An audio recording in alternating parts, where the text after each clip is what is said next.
Sure. Here's a 500-word story that brings to life 11 Japanese secrets that will transform your home forever, using a storytelling approach to make it engaging and informative. Emma had always admired the calm, clean feel of Japanese homes.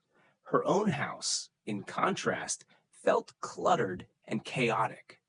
One rainy afternoon, after tripping over yet another pile of stuff, she made a decision. It was time for a change. But not just any change. She was going to adopt the Japanese way. She started with Secret One, minimalism. Less is more, she whispered as she filled 3 donation boxes. She kept only the things that brought her joy, something she'd learned from Marie Kondo. With each item she let go, her space began to breathe. Next came secret number 2, natural materials. She swapped out plastic containers for bamboo baskets and added linen curtains. The change was subtle but grounding. The house started to feel more connected to nature. Secret number 3, shoji screens. Emma found lightweight paper screens online and used them to divide her living room and dining area. The light filtered through softly, adding a sense of peace and openness. Then there was secret number 4, tokonoma, a small alcove for displaying art or flowers. Emma cleared a corner of the living room, placed a single branch in a vase, and hung a scroll above it. Suddenly, the room had a soul. Secret number 5, genkan. Emma created a proper entryway, adding a simple shoe rack and a bench for guests to remove their shoes. It made coming home feel more intentional. With secret number 6, floor seating, she introduced a low table and cushions in the tea room. Her kids loved it, and meals suddenly felt more relaxed. Secret number 7, indoor-outdoor flow. Inspired by Japanese homes' connection to nature, Emma brought in more plants and left windows open for fresh air. The house began to breathe differently. Secret neutral colors. She painted her walls in soft earth tones, warm beige, slate gray, muted greens. The home no longer shouted, it whispered calm.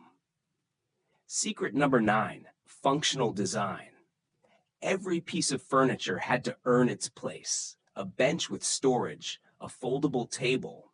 Her space worked harder but looked cleaner. Secret number 10, clean lines. She removed frilly curtains and overly ornate decorations. Straight edges and simple shapes brought balance. And finally, secret number 11, respect for space. Emma began treating her home not as a storage unit, but as a sanctuary. She walked slower, noticed more, appreciated quiet. By the end of her journey, Emma's home had transformed, not with expensive renovations, but with thoughtful choices. Friends walked in and paused. "It feels so peaceful in here," one said. Emma smiled. "That's the idea. Would you like this turned into a short spoken version using one of our AI voices?" Absolutely. Here's a continuation of the story with an additional 500 words. The transformation of Emma's home didn't just change the way her space looked. It changed how she lived. At first, the quietness felt unfamiliar. She had been used to background noise, a humming television, cluttered counters, the constant movement of misplaced things. Now, her mornings began in stillness. She'd sit on a cushion at her low table with a cup of green tea, watching light stretch across her shoji screen. It wasn't just a home makeover, it was a lifestyle shift. One day, her teenage daughter Lily noticed the difference. "It's weird," she said, "but I actually like sitting here." The family had started using the floor seating for dinners, talking more and scrolling less. Without the distraction of a towering dining table or background screens, meals became intentional rituals, not rushed pit stops. Emma began incorporating small Japanese daily practices, too. She adopted osuji, the tradition of cleaning as a way of resetting energy, not just at New Year, but in small ways each day. She made her bed as soon as she woke up, wiped down the kitchen after every meal, and treated each task with care. It felt meditative. The chaos of her old routines seemed like a distant memory. What surprised her most was how her mindset shifted along with her surroundings. Letting go of material excess helped her let go of mental clutter too. She stopped buying things she didn't need. She began choosing quality over quantity in other areas of life. Fewer social commitments, but more meaningful ones. Even her wardrobe simplified. Neutral tones, natural fibers, pieces she truly loved. Her friends noticed the change in her as much as they did in her house. "You seem calmer," said her friend Jenna one evening. They sat in the Tokonoma space, sipping tea. Emma nodded. "I just feel like I finally have room to think." The design wasn't just aesthetic, it was philosophical. Japanese interiors, she had learned, were deeply rooted in ideas like ma, the beauty of empty space, and wabi-sabi, finding beauty in imperfection. She embraced both. Where she once saw a bare wall as unfinished, she now saw tranquility. Where she once obsessed over fixing a scuffed table leg, she now saw character and story. The impact trickled outward. Her kids became more thoughtful about their belongings. Her husband, initially skeptical of the changes, started looking forward to quiet evenings with a book in the calming, neutral-toned living room. The house, once a battleground of laundry piles and TV noise, had become a retreat, a place that held them gently and encouraged stillness. Looking back, Emma realized the biggest transformation wasn't in the furniture or the layout. It was in her attitude. "The Japanese don't just decorate their homes," she told Jenna. "They honor them."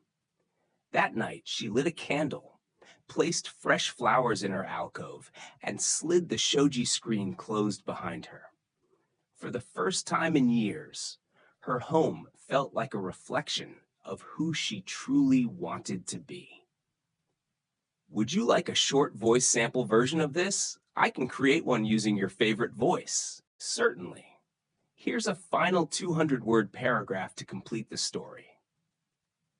As spring arrived, Emma found herself drawn even more to the changing seasons, something she'd never paid much attention to before. Inspired by the Japanese concept of shun, the appreciation of seasonal beauty, and living in harmony with nature's cycles, she began rotating small elements in her home to reflect the time of year. In April, she placed a cherry blossom branch in a simple vase by the window. In the summer, she swapped out the heavy cushions for lighter ones made of linen. These subtle shifts kept her environment feeling fresh and alive.